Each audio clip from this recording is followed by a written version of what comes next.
क्या हाल है, सब ठीक है? मेड कैफे उन सब के बारे में तुम्हें पता ही होगा।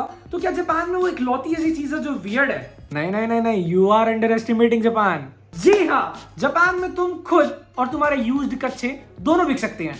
जोक्स असाइड, जापान में ऐसी बहुत सारी वियर्ड चीजें हैं जिनमें कुछ के बारे में तुम्हें आई गेस पता होगा, लेकिन कुछ ऐसी है कि तुम्हें आइडिया भी नहीं है and you will be pretty shocked to know about them. तो चलो बैठते हैं हमारे अड्डे में और चर्चा शुरू करते हैं। सबसे पहले चालू करते हैं एक फेस्टिवल से जिसे बोलते हैं अडल्ट फेस्टिवल एंड इसके काफी सारे व्लॉग्स भी अभी आए हैं। इसमें जापान के जो लोग होते हैं वो एक मैसिव वुडन स्ट्रक्चर होता है, तो इस शेप का होता है एंड जापान में ये लोग इसे लेके घूमते हैं, परेड करते हैं। ये फेस्टिवल एक्चुअली काफी पॉपुलर है जापान में, लाइक बच्चे बूढ़े बहुत सारे लोग होते हैं जापान की स्ट्रीट्स पे for the parade, for being included in parade. And उसमें जितनी भी चीजें होती हैं सारी खाने की भी इनफैक्ट वो सेम शेप्ड की होती हैं, तो you could just see many people eating those small dicks, I'll say. And ये फेस्टिवल मनाया क्यों जा रहा है जापान में?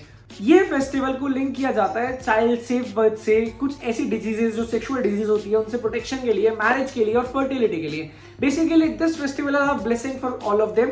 दैट्स व्हाई वो लोग बहुत एंजॉय करते हैं इस फेस्टिवल को और बहुत अच्छे से मनाते हैं। दूसरे नंबर पे जापान में एक वियर्ड चीज है, that is different, very different type of vending machines. I know कि तुम लोगों को पता है जापान की वेंडिंग मशीन्स के कल्चर के बारे में, यार तुम्हें पता है कि बहुत सारी वेंडिंग मशीन्स है जापान में, लाइक हर 1 किलोमीटर में तुम्हें कितनी वेंडिंग मशीन्स मिल जाएंगी।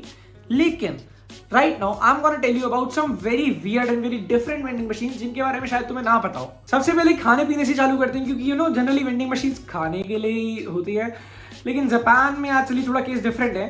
तो फॉर एग्जाम्पल के लिए अगर तुम्हें सुबह 4 बजे वियर्ड फूड क्रेविंग हो रही हो इंसेक्ट खाने की, शर्म करो, भगवान से डरो, भोसड़ी वालों भगवान से डरो। लेकिन फॉर्चुनेटली और unfortunately for some other peoples, अगर तुम्हारा एक्चुअली में कीड़ा खाने का मन कर रहा है तो तुम अपनी इस फैंटेसी को पूरा कर सकते हो अगर तुम जापान में हो, क्योंकि जापान में ऐसी बहुत सारी वेंडिंग मशीन्स है जिसमें तुम्हें डिफरेंट टाइप के सी फूड्स, डिफरेंट टाइप के बग्स और इंसेक्ट्स देखने को मिलते हैं। तुम बस एक अपना जापानीज गेम डालो और तुम्हारे हाथ में तुम्हारा फेवरेट इंसेक्ट होगा।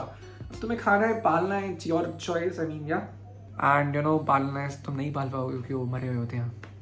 और अगर मैं थोड़ा खाने पीने से हटूं और तुम्हें एक थोड़ी चटपटी चीज बताऊं, आई मीन इट्स नॉट चटपटी बट तुम जापान में यूज्ड अंडीज खरीद सकते थे वेंडिंग मशीन से, और खरीद सकते थे से मेरा मतलब है अब वो जापान में बैन हो चुकी हैं। या जापान में 90s के एरा में कुछ ऐसी वेंडिंग मशीन्स होती थी जहां पे तुम्हें यूज्ड अंडीज मिलती थी in the PACS of school uniforms. What the fuck man. लेकिन जापान ने वो सब चीजें बैन कर दी है, लेकिन बैन करते करते थोड़ा लेट हो गया क्योंकि ये सब चीजें ऑलरेडी बहुत वायरल हैं। तो चलो बात करते हैं रेंट अ गर्लफ्रेंड की। नहीं, मैं एनिमे की बात नहीं कर रहा, वो स्टिल टटी है, लेकिन मैं बात कर रहा हूं एक रियल लाइफ सर्विस की जो जापान में एग्जिस्ट करती है, that is rent a girlfriend and rent a boyfriend. तो गाइस, अगर आप अकेले हैं, आपके साथ कोई बात करने वाला नहीं है, आपको सब बिल्कुल एक नर्ड समझते हैं और आप सिर्फ घर बैठे बैठे गेम्स खेलते हैं और कुछ नहीं करते, तो आपका समय आ चुका है। अगर आपको कोई इंसान चाहिए जो आपके साथ बात करे, आपकी फीलिंग शेयर करे, अपनी फीलिंग शेयर करे, आप एक गर्लफ्रेंड हायर कर सकते हैं, आप एक बॉयफ्रेंड हायर कर सकते हैं जो कि आपके साथ सब करे। That's the service going in Japan, जहां पे जापान ने लोनलीनेस को एक बिजनेस मॉडल में बदल दिया है। वी ऑल नो कि जापान में लोनलीनेस एंड इंट्रोवर्टनेस एक बहुत बड़ा क्राइसिस है। लोग अपने घर बैठे रहते हैं, लोग बहुत स्ट्रेस्ड आउट रहते हैं। तो आज जो लोग हैं, वहां के जो टीनेजर्स हैं जो कुछ नहीं कर सकते, किसी से बात नहीं कर सकते, वो एक्चुअल में किसी इंसान को हायर करते हैं to share their feelings, to share their emotions, ताकि वो अपने ऊपर से जो स्ट्रेस्ड आउट चीजें हैं वो हटा सके, अपने आप को रिलीव कर सके। इनफैक्ट वहां के कुछ मैरिड लोग भी ये सर्विसेज को हायर करते हैं तो टू रिलीव देमसेल्व्स। अब जब गर्लफ्रेंड बॉयफ्रेंड बन ही गए हैं, प्रपोजल एक्सेप्ट हो ही गया है, तो एक स्टेप ऊपर की बात करते हैं। अब बात करते हैं लव होटल्स के बारे में। एक स्टेप ऊपर, तू तो लास्ट में पहुंच गया साले। तो लव होटल्स जापान, गैस निकल गई। तो लव होटल्स जापान में बहुत पॉपुलर कॉन्सेप्ट है। जापान में बहुत छोटे घर होते हैं, बहुत वॉल्स बहुत पतली होती हैं एंड बेसिकली चीजें साउंड प्रूफ नहीं होती हैं, तो प्राइवेसी का बहुत इशू रहता है जापान में जो कपल्स होते हैं उन्हें। दैट्स व्हाई होटल्स को क्रिएट किया गया था। ओरिजिनली जो ये होटल्स थे ये कपल्स के लिए थे, जहां पे वो अपने अपना टाइम बिताते हैं for some private moments.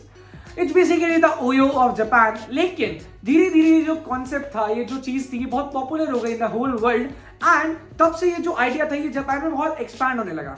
Basically अब जापान में बहुत थीम बेस्ड लव होटल्स होती हैं, anime theme based love hotels and dungeon based hotels और स्पेसिफिक फैंटेसीज बेस्ड होटल्स। तो नेक्स्ट हम बात करते हैं कैफेज के बारे में, जो कि मुझे काफी पसंद है। तो यू नो जापान में बहुत सारे कैफेज हैं। मेड कैफे के बारे में तो तुम्हें पता ही होगा, लेकिन लड़कियों वहां पे सिर्फ मेड कैफे नहीं है, वहां पे तुम्हारे लिए हस्बैंडोज कैफेज हैं, जहां पे वो जो लड़के होते हैं वो फिक्शनल कैरेक्टर्स की तरह, तुम्हारे फेवरेट फिक्शनल कैरेक्टर्स की तरह ड्रेसअप होते हैं, कॉस्प्ले करते हैं, तुम्हें सर्व करते हैं। तो अगली बार तुम्हारा बंदा मेड कैफे में जाने की जिद करे तो इसे यहाँ पे जरूर लेके जाना। और लड़कों तुम क्यों गुस्सा हो रहे हो, उनके पास तो एक है, तुम्हारे पास तो पता नहीं कितने सारे। मेड कैफे के बारे में तो तुम्हें पता ही है, उसके बाद muscle girl cafe, gym theme based cafe and साथ ही साथ कुछ एची थीम बेस्ड कैफे जहां पे you don't eat food, food Yeats you. अब थोड़ा ये एची ऊंची वाली चीजों से हटते हैं और एक बहुत अच्छी चीज के बारे में बताता हूँ, which is very normal but very great in Japan, that is tambo art. तो जापान के आओमोरी प्रेफेक्चर में जो बेसिकली मेनली फार्मिंग एरिया है, वहां पे जो फार्मर्स होते हैं और इनफैक्ट पूरा विलेज होता है, वो उन फार्मिंग फील्ड्स में डिफरेंट टाइप की कैरेक्टर्स, डिफरेंट टाइप की स्टोरीज प्रेजेंट करता है। तो वो लोग वहां पे कलर्ड राइस की फार्मिंग करते हैं और वो कुछ इस तरीके से उस चीज को प्रेजेंट करते हैं कि अगर आप एक ड्रोन शॉट लेते हो या बेसिकली एक एरियल व्यू से देखते हो तो आपको बहुत डिफरेंट पेंटिंग्स, डिफरेंट कैरेक्टर्स देखने को मिलते हैं। होकुसाई की पेंटिंग्स, हिस्टोरिकल पेंटिंग्स, जापान में जो इतने पॉपुलर एनिमे हैं उनके कैरेक्टर्स एंड बहुत सारी स्टोरीज विच लुक टेरिफिक। तुम अपनी स्क्रीन पे देख पा रहे होगे, ये बहुत सुंदर लगता है ऊपर से देखने में। एंड इसमें पूरा विलेज, इनफैक्ट काफी टाइम की मेहनत लगती है। एंड जब वो जो फार्मिंग होती है वो हार्वेस्ट होती है तो यू नो सारा आर्ट डिस्ट्रॉय होती है। तो जापान में एक चीज कहते हैं कि चीजों की जो खूबसूरती होती है वो उनकी टेम्परेरीनेस में होती है। That is very beautiful and that is a great thing about Japan. और लास्टली फाइनली मेरा फेवरेट, जापान में कुछ ऐसी एजेंसीज हैं जिनकी इंडिया में बहुत जरूरत है, दैट इज अपॉलॉजीज एजेंसी। मतलब अगर तुम्हारा गर्लफ्रेंड के साथ झगड़ा हो गया, एजेंसी भेजो। तुम्हारा मैनेजर तुम्हें गालियां दे रहा है क्योंकि तुम्हारी बिजनेस डील खराब हो गई, कोई बात नहीं, एजेंसी भेजो। तुमने अपनी दादी को कॉल नहीं किया 3 साल से, तो सालों शर्म करो, लेकिन एजेंसीज भेजो। तो बेसिकली ये ट्रेन प्रोफेशनल्स होते हैं जिनको सॉरी बोलने के लिए ट्रेन किया जाता है। लाइक जापान में जो फेस एक्सप्रेशंस होते हैं वो बहुत मैटर करते हैं। तो तुमने सुना होगा Japan is all about giving respect by saying thank you and you know वो हर बात पे सॉरी भी बोलते हैं। वो लोग बहुत कल्चर्ड है इस चीज को लेके, लेकिन यू नो आजकल सॉरी बोलने में बहुत मुश्किल होती है एंड जापान में से एक आर्ट बन जाता है। दैट्स वाई जापान में बहुत सारी ऐसी एजेंसीज खुली हैं जो लोग तुम्हारे बिहाफ पे किसी को भी सॉरी बोलते हैं। तुम्हें जस्ट तुम्हें समझाना है कि तुमने क्या गलती करी और तुम्हें कैसे सॉरी बोलना है and they will do the rest of the thing.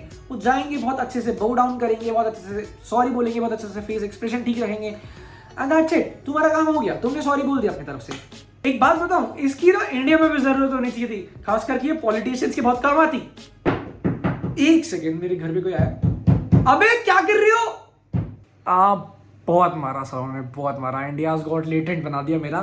तो guys that is it for today's video. मिलते हैं अगली वीडियो में हमारे इसी अड्डे पे चाय के साथ, और अब पॉलिटिशियंस के बारे में बात नहीं करेंगे। आई रियली होप तुम्हें वीडियो पसंद आई हो। तब तक के चाय पीते रहो, बिस्किट खाते रहो एंड जिम जाते रहो। Bye bye.